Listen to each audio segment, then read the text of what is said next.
Lorsque nous parlons des chemins ou avatars d'Oshin, nous faisons référence aux diverses manifestations de cet orisha dans les terres africaines. Chaque culture a développé sa propre manière de la représenter et de la nommer. Ces représentations reflètent également les différentes expériences vécues par l'énergie d'Oshin. Dans toutes ses formes, nous retrouvons des traits communs qui définissent sa nature. Elle est et restera toujours une mère aimante, bienveillante, joyeuse et coquette. Elle incarne à la fois la douceur d'une reine puissante et ancestrale, mais aussi la force d'une guerrière courageuse. Cependant, chaque chemin d'Oshin possède ses propres attributs, outils, préférences et interdits, qui aident les initiés à mieux comprendre comment l'honorer et la célébrer.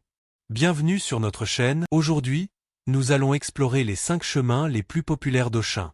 Mais avant de commencer, n'oubliez pas de cliquer sur « J'aime », de vous abonner et d'activer la cloche pour ne rien manquer de nos prochains contenus. 1. Oshin Ibu Kole. Le nom d'Oshin Ibu Kole signifie celle qui ramasse la poussière. Elle est la gardienne des maisons et la maîtresse du vautour, également appelée Tinosa. Tout sacrifice apporté par cet oiseau lui convient parfaitement. Kole agit comme une protectrice vigilante des foyers et est considérée comme la plus grande sorcière, experte dans le lancement de sorts et la magie noire. Si vous souhaitez l'honorer, vous pouvez lui offrir un oshinchin préparé avec des œufs, des crevettes, du lin, de la laitue, du blé d'eau blanc et des épinards. Elle aime également recevoir des feuilles d'épinards ou des fleurs d'eau directement placées dans son réceptacle sacré.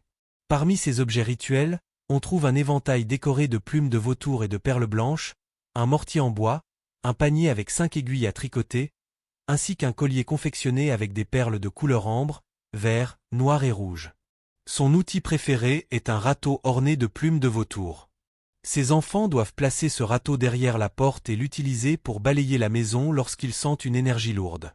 Dans ce chemin, Oshin est également représentée comme une femme souriante et exubérante, bien que ses vêtements soient usés, symbolisant une période où elle a vécu dans la pauvreté. Elle porte une seule robe, autrefois blanche, mais devenue jaune avec le temps. Ce chemin d'Oshin est particulièrement vénéré pour avoir porté un message de supplication pour sauver le monde pendant le déluge universel. 2. Oshin Ibu Akuaro.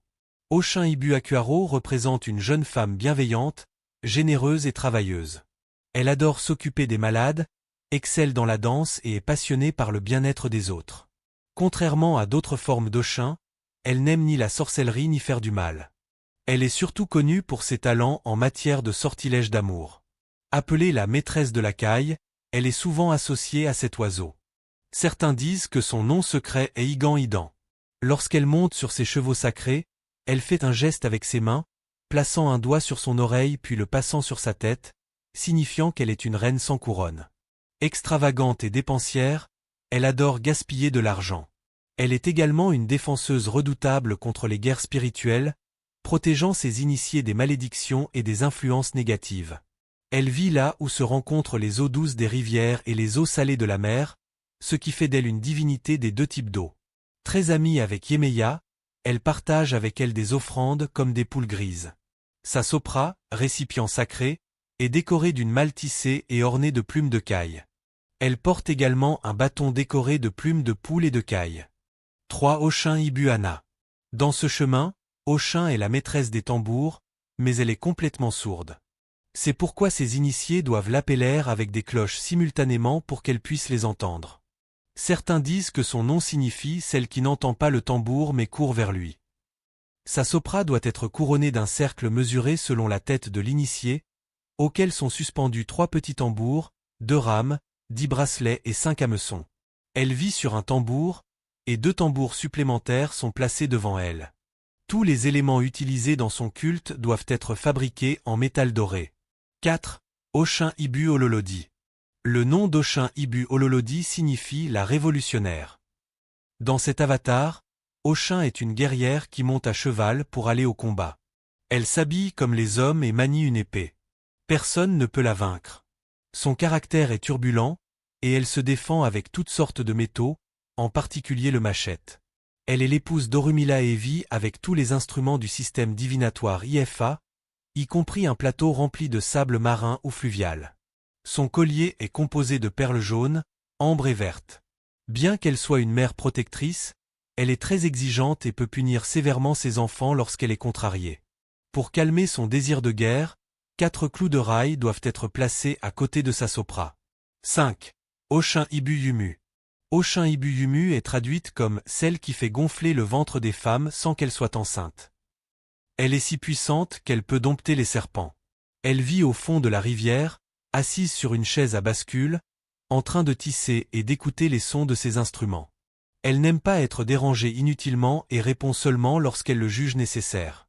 Physiquement, elle est extrêmement belle mais complètement sourde. Elle est la maîtresse des guêpes et possède 5 trompettes, 5 mouchoirs de soie, 5 machettes, un cheval blanc et une grande hache en bronze. Pour l'honorer, ses initiés doivent placer de nombreuses noix de cola autour de sa sopra. Son plat préféré est le quimbombo en tranches, servi dans une calebasse et offert dans la rivière pour que le courant l'emporte. Explorer les chemins d'Oshin, c'est plonger dans le mysticisme d'une divinité dont la présence témoigne des multiples facettes de l'expérience humaine. Sa profonde influence et sa capacité à toucher la vie de ses fidèles avec compassion et sagesse font d'elle une force spirituelle respectée et vénérée dans la tradition yoruba. Reconnaître la richesse symbolique et la complexité d'Oshin, c'est comprendre son pouvoir immense dans tous les aspects de l'existence. C'est tout pour aujourd'hui. Merci d'avoir regardé notre chaîne. Si vous avez aimé, laissez-nous un like et abonnez-vous pour plus de contenu sur la mythologie africaine, les autres orishas du panthéon Yoruba et bien plus encore.